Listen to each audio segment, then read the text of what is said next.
Bonjour à toutes et à tous. Je me présente tout d'abord, je suis une étudiante albanaise, actuellement en deuxième année de licence de droit à la faculté de droit et de sciences politiques à l'Université Lumière à Lyon 2. Vous trouverez donc dans cette vidéo toute information pratique et utile bien présentée en détail afin de vous aider pour votre séjour à l'étranger. Par rapport à mon expérience estudiantine, j'ai commencé à faire des études de la langue et civilisation française en même temps à la faculté des langues étrangères à Tirana pendant 2 ans, où j'ai appris en même temps la langue, puisque au début de mes études de français, je me suis inscrite au groupe des débutants à l'université. Et au bout de 11 mois, j'ai passé l'examen de DALF auprès de l'Alliance française pour obtenir le niveau B2 afin de pouvoir m'inscrire à la faculté de droit à l'université actuelle. Il m'était en effet indispensable de me renseigner auprès de l'espace Campus de France de Tirana, hébergé actuellement à l'Alliance française de la capitale. Pour être plus en vif de ce qu'il nous a été demandé, je vous confirme que les premiers mois de mon arrivée en France, je me suis confrontée à des difficultés que je m'y attendais vraiment pas. Mais toutefois, je commence mon témoignage par les les plus nécessaires et les choses les plus positives qui vont vous servir pour vos études et pour la vie quotidienne. Tout d'abord, du côté pratique, on a la possibilité d'avoir un milieu de travail muni de tous les documents qui sont indispensables pour les études, bien mis à jour, ce qui est fondamental et qui gravement manque en Albanie.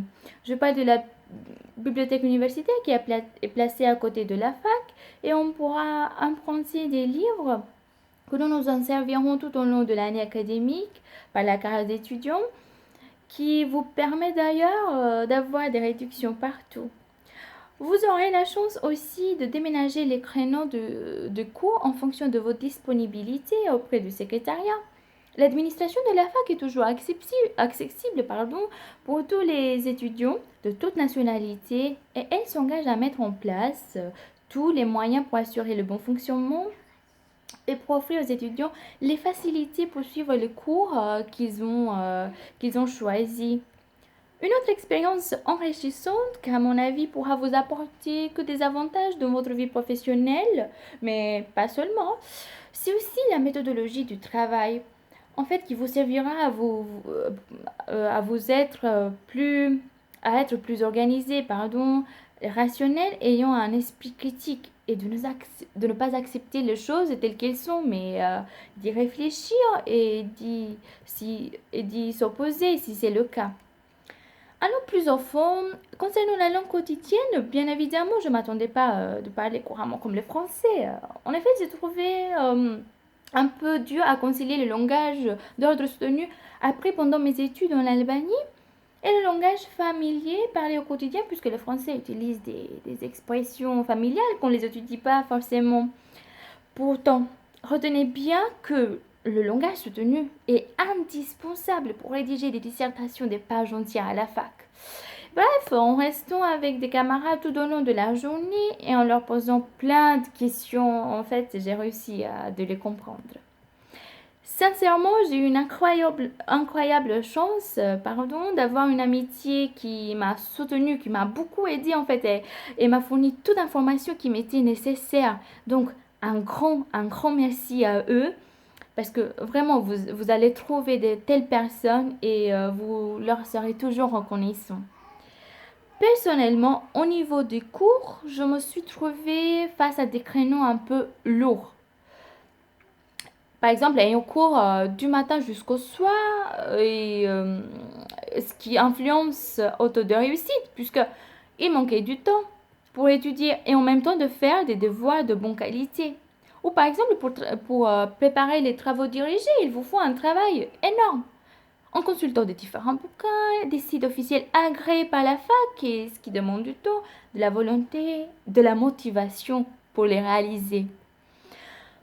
Quant à l'évaluation, vous serez évalué de 0 à 20, dont la moyenne pour valider chaque matière est 10. En effet, je remarque que le système français est un système descendant, mais vraiment avec un bon travail, en respectant la méthodologie exigée.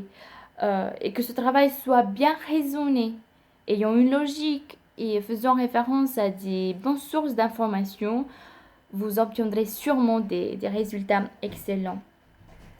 La plus grande difficulté, pour moi en tout cas, apparaît dans les examens puisque ceux-ci sont toujours organisés pendant une semaine, sans avoir même pas une période de révision. Et parfois, on avait 2 examens par jour.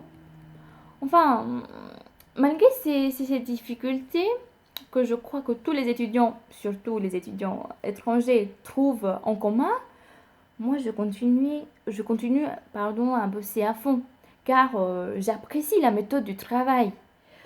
Ce qui me permet de m'exprimer de façon originale, de construire moi-même une opinion indépendante par le biais de mes études.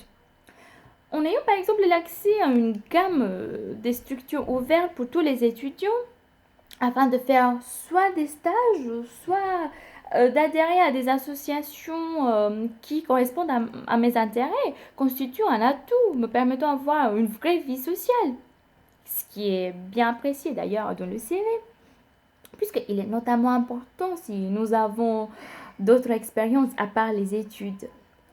Tel comme je vous ai indiqué précédemment, le fait de déménager vos prénoms vous offre aussi la possibilité de travailler de 5 à 10 heures par semaine si vous avez besoin d'avoir plus de revenus ou pour subvenir vos besoins personnels.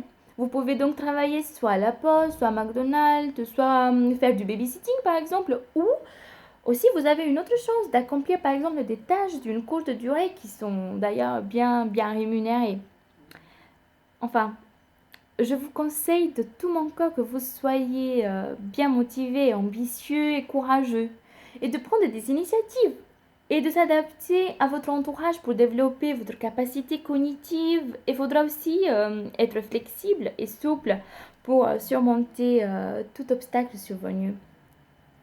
Enfin, j'aimerais bien parler d'autres choses aussi qu'on touche dans la vie de tous les jours, mais moi je vais vous laisser dans un état de curiosité et de les découvrir vous-même.